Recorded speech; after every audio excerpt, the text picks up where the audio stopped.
உங்க கணவர் உங்களை கைவிட்டுருக்கலாம், ஆனா ஏசப்பா உங்களை கைவிட மாட்டாங்க. பெத்த தாயே உங்களை கைவிட்டாலும் ஏசப்பா உங்களை கைவிட மாட்டாங்க. 30 வயசுல என்னை என் கணவர் கைவிட்டுட்டு போயிட்டாரு. நான் பெத்த பிள்ளைக்கு 1 வயசு. ஏசப்பா என்ன கைவிடல. இந்த வீடியோ எடுக்கறதா என்னோட வீடு. 3 வருஷத்துக்கு முந்தையே இந்த வீட்டை வித்துட்டேன். இந்த வீட்டை வாங்கின மகராசன் நல்ல மகராசன். இந்த வீட்டை வாங்கின மகராசன் நீங்க கடைசி வரைக்கும் மண்டே போட இந்த வீட்டுல இருங்க, நீங்க வீட்டை காலி பண்ணி போக வேண்டாம் அப்படின்னு சொல்லிட்டான். நல்ல மகராசன். இதுவரைக்கும் வாடகை இல்லாம இருக்கேன். ஆண்டவர் என்ன ஏசப்பா என்ன எத்தனை வருஷம் வச்சிருக்காரோ தெரியல. கடைசி வரைக்கும் இந்த வீட்டுல வாடகை இல்லாம இருக்க போறேன். இதெல்லாம் ஏசப்பாவோட கிருபை இல்லாம வேற ஒண்ணும் இல்லைங்க. அவர் தான் மனுஷர் கண்கள்ல தயவ கட்டளை இருந்தார். அவரை நம்மள பிள்ளைகளுக்கு ஒரு குறையும் வைக்க மாட்டார். எந்த சூழ்நிலையிலும் ஏசப்பா உங்களை கைவிடவே மாட்டாருங்க.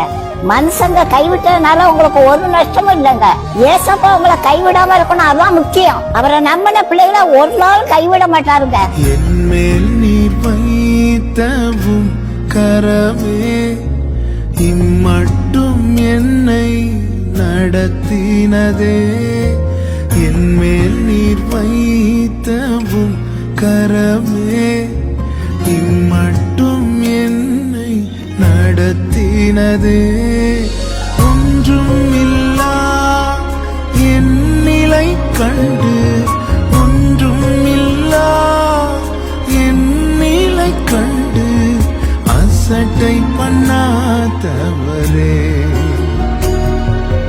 அன்பால் எல்லாம் தந்தீரே, தயவால் பெற்றேன் தகப்பனே நன்றி.